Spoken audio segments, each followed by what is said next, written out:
Hello and welcome to another video. Now, my question for you is, does Microsoft care about next generation? I don't think so.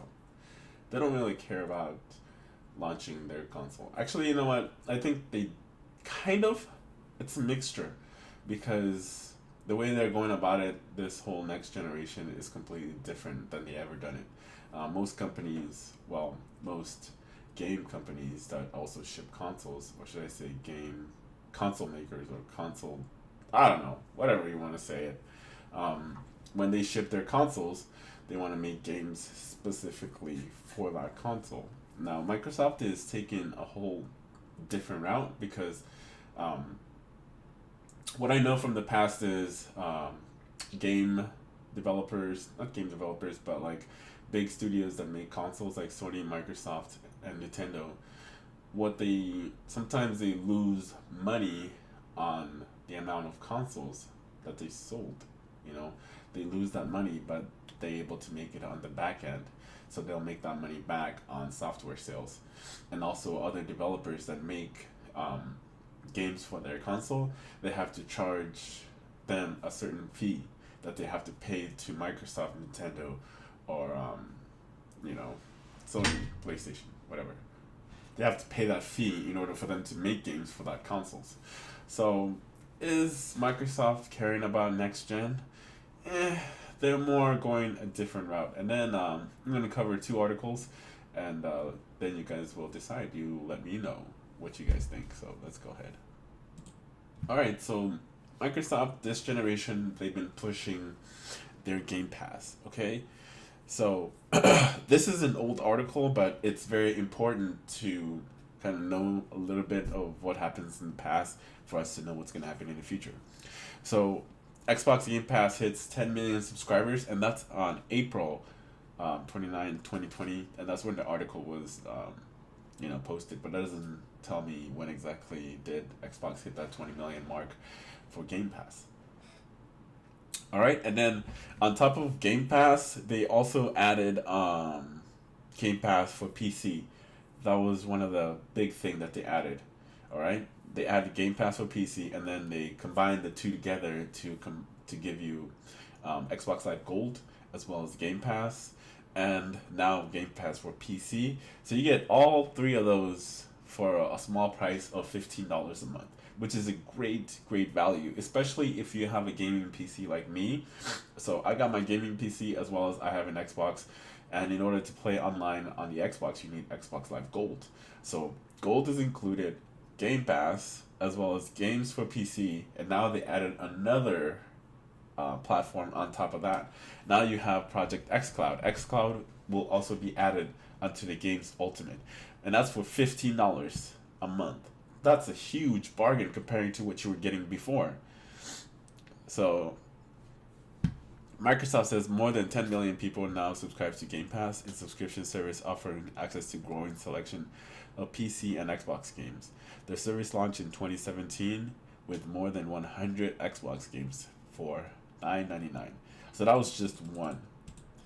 And then after that, they ended up adding the Game Pass for PC, which it didn't have a lot of catalog games, to be honest, in the beginning, because I have the beta on my computer, and it didn't have a lot of games. It still doesn't have as much games as the one on Xbox, but as the library keeps growing, all those games that they announced for the showcase, their first party games, those are all going to be included onto the Game Pass, which is a huge bargain. If you're considering okay, boom, I got my new console. Okay, what's the first thing you need to get? You have to get games, so you have to buy a certain one. With the Xbox Series X, you don't have to make those choices. You can just get the console and then get the Xbox Ultimate or whichever one you want. Get that, and or you can get the Game Pass by itself. But I don't recommend that. I just say get the Game Pass and as well as the gold, and I'll get all those together for $15.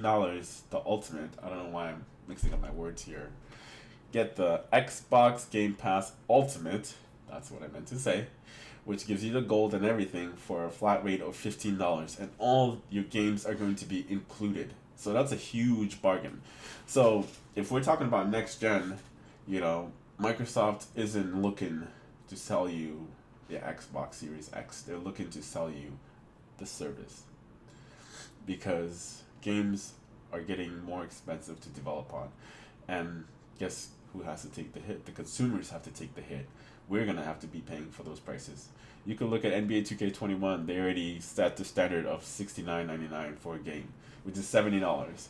Since I don't have to buy the first party games for Xbox for $70, I don't have to spend that. That's hella nice, because for $15 I can get all of them included for free.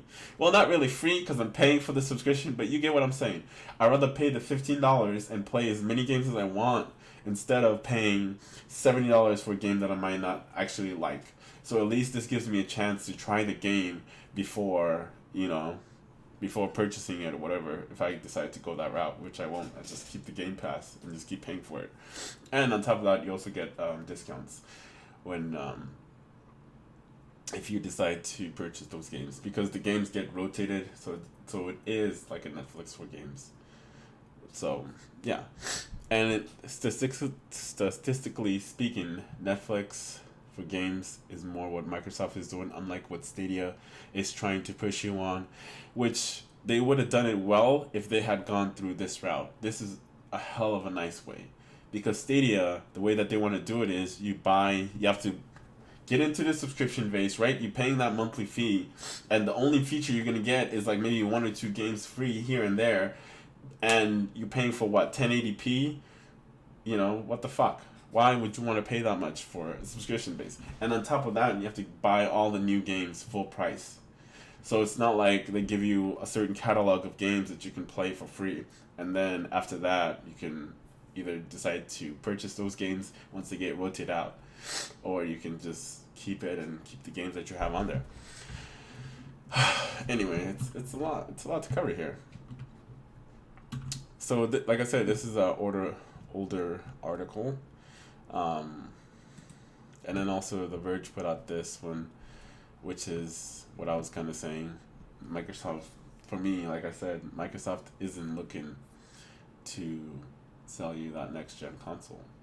Xbox Game Pass is their way of making that money, because if you calculate 10 million people paying $15 a month, that's a shit ton of money, and it's only going to grow in bigger and bigger, especially going on to the next generation console. So it's only going to get better for them. If you were heading into Microsoft Xbox Game Showcase yesterday to witness a demonstration of why next-gen gaming and the world's most powerful console matter, you were probably left a little disappointed. True, Microsoft event featured a solid showcase for the future of Xbox and Xbox Game Studios content, but it did a little to convince me why I should buy an Xbox Series X. Instead, it made it clear that Xbox Series X is just one of the many ways you can play Xbox games, and that Microsoft's true next-gen focus is Xbox Game Pass. I've been writing for months about the importance of Xbox Game Pass and Microsoft's strategy to leverage the subscription service to reach many millions more Xbox players than traditional consoles do, which is kind of Stadia kind of screwed up there. Microsoft wants to build a Netflix for video games, and nearly indication show that its bet is already starting to pay off with 10 million subscribers. Some developers are also reporting increase in game sales. So not only is it good for us, the fans, it's also good for developers. Like I think I spoke about this. There was one developer that has a game where it's kind of like you're riding a bicycle downhill. Their sales have actually rise because of Game Pass. So they ended up, I don't know why I'm crying a little. No, whatever. Just a little emotional. Xbox here. Just kidding.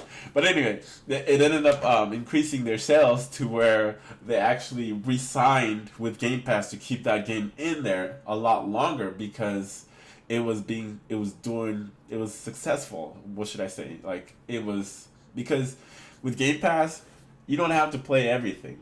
You don't have to. You can just kind of like peek in there. Like, the only thing you see is just like the title and the box art. And then if it interests you, you can just download it and try it. And if you don't like it, you can just delete it from your catalogs. It's no big deal. So that's kind of cool. And then, like I said, also that they're adding the xCloud where you can play the games on your cell phone. Goodbye, Stadia. It's been nice. All in all,